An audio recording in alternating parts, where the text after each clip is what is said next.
Beberapa hari setelah kejadian gerbang waktu, Wali Paidi tak bisa tidur. Setiap malam suara lembut seperti nyanyian angin terdengar di telinganya. Bukan suara biasa, itu semacam lantunan zikir, tapi dalam bahasa yang tak ia kenali. Malam keempat, suara itu makin jelas. Jika engkau ingin tahu siapa yang menjaga bumi ini dari kehancuran, datanglah ke puncak Gunung Sunyi. Tapi ingat, tidak semua yang tahu boleh bicara. Paidi, dengan sandal jepit dan bekal air teh botol, langsung berangkat keesokan paginya. Naik sepeda ontel, nuntun setengah jalan karena tanjakan curam sambil ngedumel pelan. Sing jaluk aku nang kono kuwi sopo toh, mung nyebut ora ninggal GPS.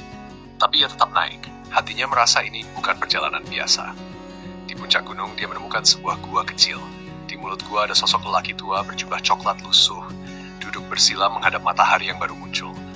Wajahnya teduh, matanya tajam. Tapi yang paling aneh, tidak ada bayangan dari tubuhnya. Wali Paidi refleks mau nyapa, tapi lelaki itu bicara duluan. Namaku tidak tercatat dalam kitab. Aku ditugaskan menjaga satu rahasia. Waktu berputar bukan karena bumi, tapi karena zikir para kekasihnya. Paidi bengong. Belum sempat tanya, lelaki itu mengangkat tangan dan langit berubah.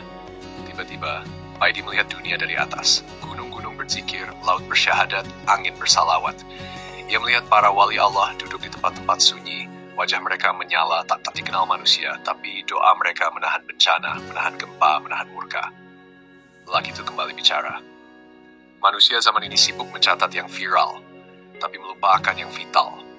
Padahal yang menyelamatkan dunia bukan keramaian, tapi keheningan para pecinta. Paidi terdiam. Terus, aku ki ngapain disuruh neng kene, Pak Wali? Lelaki itu tersenyum. Karena kamu bisa cerita, tapi tahu batas. Ceritakan tanpa membuka semua. Biarkan sebagian tetap jadi rahasia. Lalu, blup.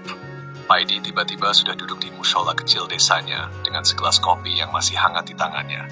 Padahal tadi dia di puncak gunung. Di samping gelas itu ada secarik daun lontar.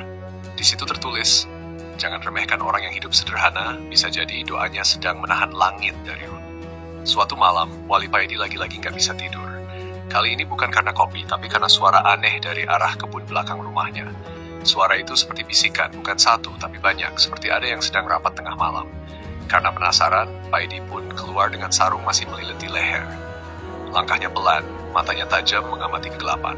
Saat sampai di dekat pohon beringin besar, tiba-tiba dunia sekitarnya berubah. Boom, ia tidak lagi berada di desanya. Ia sekarang berdiri di sebuah tempat aneh, seperti pasar malam tapi sunyi. Bangunan-bangunan tinggi dari batu, langit berwarna ungu dan makhluk-makhluk dengan bentuk aneh berjalan ke sana kemari.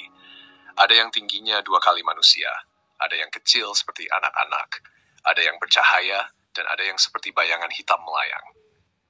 Paidi sadar, ia berada di negeri jin. Tiba-tiba seorang jin tua berjubah merah mendekatinya. Wajahnya penuh kerutan, matanya bersinar kuning. Akhirnya kau datang, manusia yang dipilih untuk menjadi saksi.